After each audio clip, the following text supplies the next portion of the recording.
Welcome back to the Never Told to Lift podcast.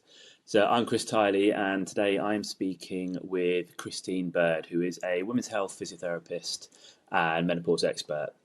Now, this is actually an interview that we did in November last year. So this was at the Therapy Expo conference. This is a conference for physios and other rehab professionals, and Christien and I both happened to be speaking there. And Christien kindly agreed to give up some of her time to come and have a chat with us about menopause and why it creates such a barrier to women getting started with exercise, but particularly strength training. And then she shares some practical solutions about how we can work around some of those barriers. This was done before the podcast existed, and I thought it was such an invaluable conversation that I wanted to bring it back for its own episode, so which is why I'm reusing it again here. But it's an episode I think you're going to get a lot from, so enjoy.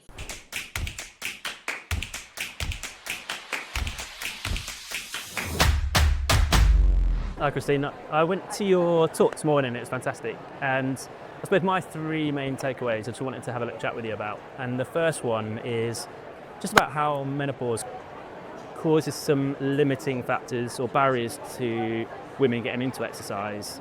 And I suppose the two big factors that came up were fatigue and issues around pelvic floor and pelvic control, bowel and bladder control. And I suppose if you've got any more information and any tips on women who might be struggling getting started with exercise around those areas and sort of strategies for them to help take their first steps into exercise and strength training. Sure. Well, first of all, thanks for coming, because I think you count about only 6 men in the audience. So you are in a minority, so really happy you were there. Shall we start with fatigue? Because I think into the menopause, what women often describe as a symptom is an absolute bone-crushing fatigue. And it can hit them like a bus. And of course, that's not very compatible with exercise. Sleep can also be impacted. That's the basic, really, the biggest change in the menopause, if we sort of forget for a moment about progesterone or testosterone, is the change in estrogen, which is our main female reproductive hormone. In the perimenopause, it starts fluctuating, and then it flatlines after the postmenopausal, and then it never comes back, and then you're postmenopausal for the rest of your whole life. Obviously, that time of fluctuation is a very complex time, because if you give a 3-year-old a crayon and ask them to draw a graph, that's what your estrogen is doing. Basically, that's so estrogen is an anabolic steroid, so it's anabolic in its signaling, meaning that it's part of our recovery and rebuilding. So it's pretty cruel in a way that we lose that ability. And at the same time, there are a lot of solutions, and there's no need for women to struggle. We like to compare estrogen like what's to the garden. And if you sort of follow that garden analogy, we just need more water.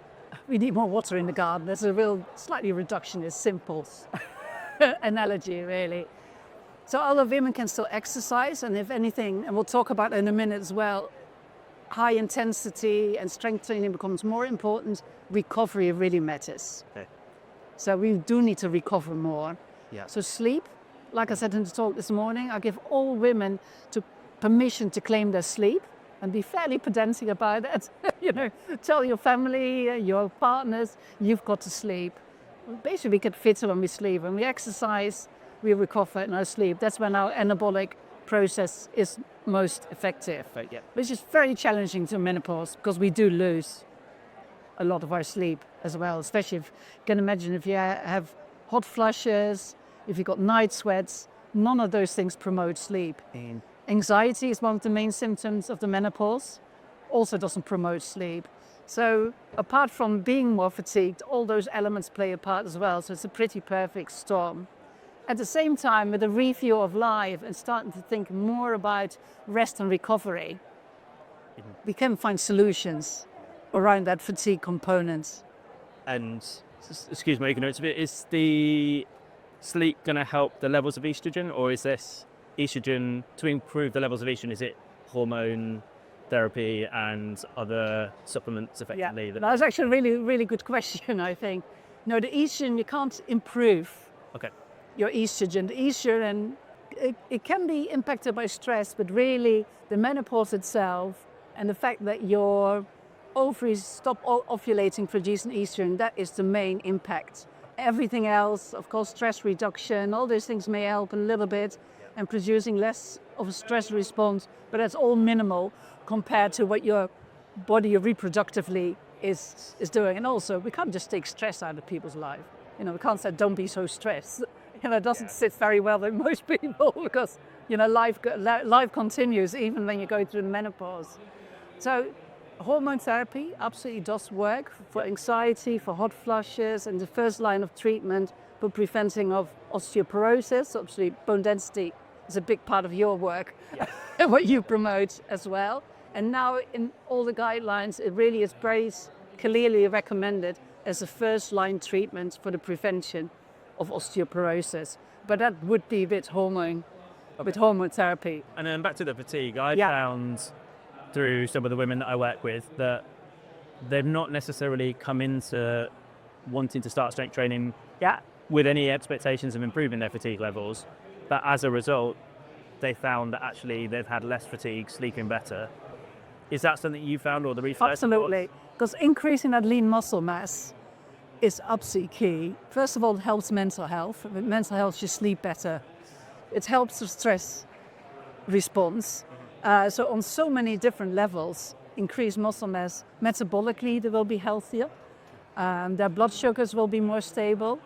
The only thing that exercise hasn't got very strong evidence for is improving night sweats and hot flushes. But it does improve sleep, in particularly high intensity exercise.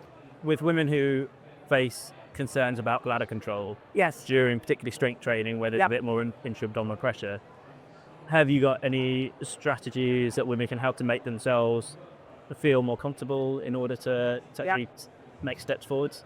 Absolutely. So pelvic floor muscle training has got a very high level of evidence. It really works. We don't think it's good for you. We know it is. So it's well trialed. The strongest level of evidence there probably is what most medication and most surgery doesn't get to. But there's a real problem. And pelvic floor muscle training helps for bladder control and prolapse control. It's a huge problem with pelvic floor muscle training. It's incredibly boring. So compliance is actually the hardest thing. So I always explain the level of evidence to my patients and how well it does work, but actually compliance. Most pelvic floor physios, pelvic health physios don't do their pelvic floor exercises. You mentioned an app in your talk. Yes, so that the one thing to do is download the Squeezy app. It's NHS-endorsed. It costs about $2.99, but then you got it for the rest of your life. It's a really good motivator. It tells you what to do, tells you how to do it. And at the same time, if after 3 months that hasn't worked, go and seek help. Yeah. Because I've seen too many women that do the app for 3 months and say, that didn't work. Oh, well, that's it. I will just leak for the rest of my life. That's not the case. Then you need a specialized person, a pelvic health physio or another healthcare professional that can help out. And what's your favorite cue for women to engage their pelvic floor? Yeah. In itself, I haven't got a favorite. When I treat, and especially because I do a lot of diagnostic scanning, I ask women to think of different things, and we come up with the strangest cues. And what was I'm leading the question. The leading, that's right. So there was a study that showed that for most women, if they think about the back passage, about sphincter control, it works best. So imagine being in a very quiet room, pin is dropping, and you need to pass wind, and you've got to control it. And that actually, because 2/3 of your pelvic floor muscles sit behind the rectum. So anatomically, that makes sense as well. Not for all women, for most women that works. But also really important at one point to let it go again. So we also don't want an overactive pelvic floor. We want a reactive, bouncy pelvic floor. It's a little bit like you are an MSK physio. When you're walking down the road, you don't want to keep your knee completely straight. You need a little bend to shock absorb. And the pelvic floor is exactly the same. You need a bit of bounciness to shock absorb, and that's often in treatment what we need to teach women that leak when they exercise as well. They start holding so much, or they might be too long and too weak, and then we need to increase muscle bulk, and it can be done. Most women can be helped. Makes sense. And then the other key takeaway I took was the combination of strength training, high intensity training, and nutrition. I suppose one of the common mistakes I see people make is they've experienced a little bit of weight gain during menopause, and the same time they start strength training or a new exercise program, they become very restricted with their diet. And I'd like to see a few words about that and any strategies that you And want. obviously, I'm not a dietitian, nutritionist, but part of our expert team, we've got a dietitian and a nutritionist. So I listen to them quite a lot. So I'm sure they'll be happy for me to share some of their sort of low-hanging fruit, really. It breaks my heart that women put themselves on restricted diets. And the sort of the fasting diet might work for some, and that's fantastic. But really, it's probably the worst designed diet for a menopausal woman, because our blood sugars are already less stable, and it's harder to find our blood sugars to have energy. So all that will lead to, if like a fasting style diet for most women, is low energy availability. And like we just talked about, you already have fatigue. So really, it's kind of, and also often it's punitive and restrictive, rather than, so often women actually have to eat more and exercise more. And the eating more is very much around 3 main meals a day. This is the real simple stuff. And every meal needs to have protein in it. So increase your protein. It still have carbs as well. You need your energy. Why would you want to end up with low energy availability? Because all that will happen is your blood sugars will drop. Your body interprets that as stress. Your body doesn't know the difference between emotional stress and stress because of low blood sugar levels. And if you're stressed and fatigued, you're not going to reach out for a green salad.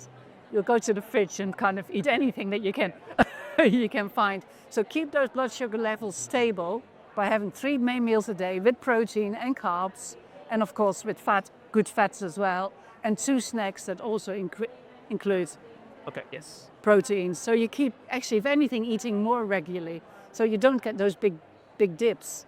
You just keep going, and I think for most women that would work. And the other thing I just would like to throw in, that we do get a little bit of more visceral fat, and that is a fact. So there's a change in body composition, and some of that is also celebrate a beautiful rounded belly. You know, into the menopause, not many women have a straight six-pack, and the effort and the punitive measures you would have to take to achieve that. And I love the theory of that if your estrogen goes down, belly fat has a little bit of oestrogen. It's a different type of estrogen. So in a way, your body's being protective. It's actually really smart. It tries to create this homeostasis of, oh yeah, you know, let's just put it here so you still have a bit of estrogen. So also give our body a bit of credit for what it does, rather than kind of tear it apart and be unhappy with it. Yes. So for anyone who's completely new to exercise and also coming into menopause, have you got any advice on the first steps someone should take and what they should focus on? Yeah, I think that can be really challenging for a lot of women, especially if they already feel overwhelmed by the menopause and at times short. So there are lots of barriers. Women in Sport did a lovely bit of research, which is worth of checking out. And they also did a small trial with people that got certain support and see what worked. And really what works the best for women that are reluctant exercisers and don't have the confidence to exercise is first widen their frame of exercise. You don't have to go to the gym if that isn't right for you. Start going for a walk, and do start with 10 minutes, although 10 minutes isn't enough, but it's a start and it's better than nothing. The really good news is if you've never done anything before, the initial benefits are huge. You know, it's that curve. And it's like the marginal efficiency, the benefits so becomes less. And so it's great in the beginning that you potentially feel so much better, and make it a social occasion. The women that did well in that program are the ones that did it with friends, or they had a buddy, they had some accountability. So see if there's a social structure. Go to a park run, but that's also not for everyone. But it can be walking football, it can be netball. Now, it doesn't always have to be gym. It can be yoga. It can be a whole range of things. And we do a lot of work with Places Leisure, and they nearly have a leisure centre in nearly every place in the UK. And they're doing a lot of very good menopause programs where women can start to try 12 different things, and they've got a support group around it as well. So ask your local GP, go to your local library and see what there is locally, because locally there's a lot of good stuff going on. But don't think you have to go to the gym if you really don't want to do it. There are many different ways, and at the same time you've got to get stronger. The benefit of strength, and don't be scared to increase the activity. Even with some joint pains, they actually will become less the stronger you get. And I'd add to that, it's the strength where it doesn't have to be done in a gym. It No. can be done at home Exactly. with things like bottles of water and a rucksack, Yeah. and there's lots of ways of creating weights. Yeah. Eventually you might move on to that. But Yeah. yeah, definitely a barrier there. Yeah, and that's where programs like yours come in. It's just to really lower the barrier, the threshold. Take some of the barriers away, because most women are terrified about going to the gym because they think they're too fat or not fit enough. Or if you look at that bit of research, there are also reasons why they wouldn't go. The fear of being judged, Exactly. not getting on equipment. That's right. and then All those things. Yeah. I've got to get there, whereas home is a lot Right. easier. But that research also showed, and that is an optimistic way of looking at it, nearly all women had the desire to be fit and healthy. So the desire is there. It's just that the barriers are high, and that's what we've got to work on. So obviously we focus a bit more on the barriers to getting started, how hard it might be, the fatigue levels. We said we painted a bit of a bleak picture. Yeah. Just like to try and flip that around a bit. And what would you say to someone who is feeling really low about it right now and is scared to get started? Yeah. What's the future? What could it look like for them? I suppose in terms of my personal story, I'm a pelvic health physio, and I was surprised by the menopause. That took me by surprise, which just shows, as a pelvic health physio, you'd think I'd be prepared. At the same time, now I'm postmenopausal. It's probably the best time of my life. So there's absolute hope. And I think for a lot of women, it's also time to reinvent themselves, to take a review, to think, actually take stock, a bit of whatever your life laundry or whatever you want to call it, and say, okay, I'm going to sleep more, I am going to exercise more, I'm going to start self-care, and all those different things. So if it's a more colourful, supported structure where we all are aware and we know what's happening, and at the same time, hormone treatments can really make a difference to women. Strength training. I don't know, the Live More trial is still one of my favorite trials. Where women with severe osteoporosis start lifting weight and they turn their life around, and suddenly we're doing deadlifts, and some of them are in their 80s. So it's never too late. And like I said this morning, this 96-year-old with bladder issues, we started her on topical vaginal estrogen, and she couldn't go out on a mobility scooter. Now she can zoom around again for 2 or 3 hours. So it's never too late, and there absolutely is hope and reason for optimism. And also we're lucky to still be alive and be able to kind of experience it. Well, thanks, Christien. That's really helpful. Thanks for talking to us. Well, thanks for inviting. Hey, thank you. I can't thank Christien enough for giving up her time, particularly at the conference, to share her knowledge with us and come and speak to me.